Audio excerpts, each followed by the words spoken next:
देश के मजदूरों की औलाद है, हम इस देश के मजदूरों की औलाद है, हम इस देश के उन लोगों की औलाद है जो इस देश को बना रही है, चला रही है, सुई से लेकर हवाई जहाज तक उसके हाथों से, उसकी मेहनत से बनते हैं। तो हम जो कहते हैं वो करते हैं। आज 1 घंटे का टाइम है, हम अपनी सभा यहाँ पर चलाएंगे, कोई भी बहन नहीं जाएगी।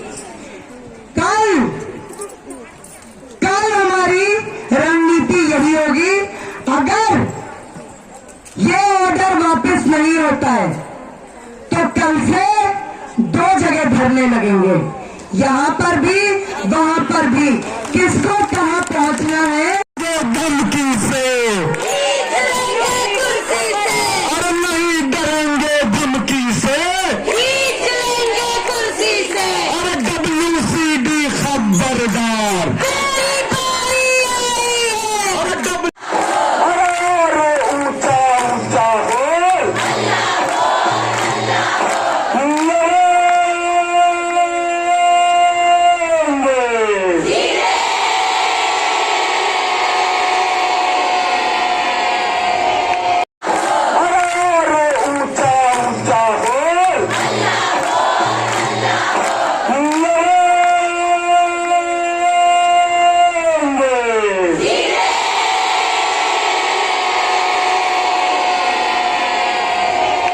वजह से इसी है कि जिन मांगों को लेकर के हम हड़ताल पे आए थे, अब तक उनकी सुनवाई नहीं हुई है। और जब तक हमारी मांगों के लिए सुनवाई नहीं होगी, केजरीवाल सरकार हमारी मांगों को नहीं मानेंगे, हमारी यूनियन के साथ वार्ता करने के लिए सामने नहीं आएंगे, बिना किसी गद्दार यूनियन को बीच में लिए, सिर्फ 2 तरफा वार्ता के लिए वो सामने नहीं आएंगे, तब तक हम लोग हमारी हड़ताल बिल्कुल बंद नहीं करेंगे, ये जारी रहेगी। क्या लगता है आपकी यूनियन को क्यों नहीं सामने बिठाया जा रहा है? उन लोगों की आपस में तिकड़म चल रही है, वो नहीं चाहते हम लोगों को, क्योंकि हम लोगों को सोचते मानदेय पे रखा जाए और काम हमारा सस्ते श्रम पे, दिहाड़ी मजदूरों से भी बहुत कम श्रम पे हमसे काम कराया जाता है, जो काम कोई डिपार्टमेंट नहीं करता। आंगनवाड़ी पे जबरदस्ती थोपा जाता है, वरना कह देते हैं आप टर्मिनेट हट जाओ यहाँ से, आपकी जगह और बहुत सारे लोग आएंगे, बेगार कराई जा रही है। इसलिए मीमो पकड़ा दिया जाता है, छुट्टियां काट दी जाती हैं, आपको बिना कारण बिठा दिया जाएगा घर। तो आपको क्या लगता है मानदेय में जो वृद्धि की गई है वो सफिशिएंट है? नहीं, बिल्कुल सफिशिएंट नहीं है, ये तो बिल्कुल हमारे साथ में धोखाधड़ी है। ये कोई मानदेय में वृद्धि लगाई जाती है? जब हमने 25,000 की सैलरी मांगी है, हमने मानदेय तो मांगा ही नहीं है। पहली डिमांड हमारी ये है कि हमें मानदेय नहीं चाहिए, हमें वेतन चाहिए, सैलरी 25,000 वर्कर के लिए और 20,000 हेल्पर के लिए, जो हमारे काम के हिसाब से बिल्कुल जायज है।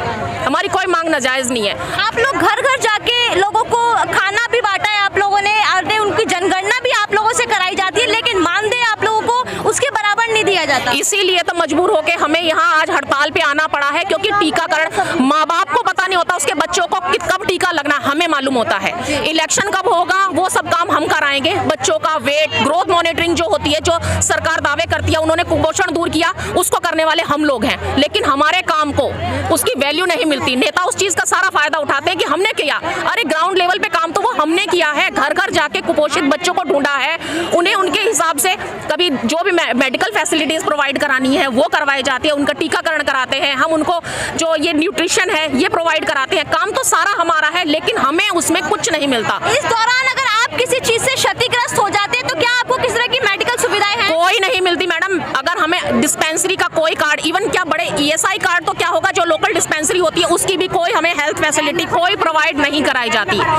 लाइन में खड़ा होना पड़ता है। हमारे साथ की ये वर्कर है, इन्हें ड्यूटी के दौरान चोट लगी थी, इनको इतना हिट किया था कि इनकी तुरंत सर्जरी कराई गई थी, लेकिन डिपार्टमेंट से कोई बंदा इन्हें देखने नहीं आया, ना ही कोई इन्हें सुविधा प्रोवाइड कराई गई, कुछ नहीं कराई गई थी। एक बस से आते हैं, क्या कोई बस वाले की तरफ से कोई दिक्कत परेशानी है वो आप लोगों को? बस वाले हमारे साथ था, शुरू में बस वालों ने भी बहुत बदतमीजी की, बस भगा देते थे, उन्हें शायद ऑर्डर थे, लेकिन उसके बाद जब हमारी साथियों ने इंद्रप्रस्थ बस डिपो का घेराव किया तो उसके बाद उनके आला अफसर सामने आए और उन्होंने हमें आश्वासन दिया कि अब आपके साथ ये बदतमीजी नहीं होगी।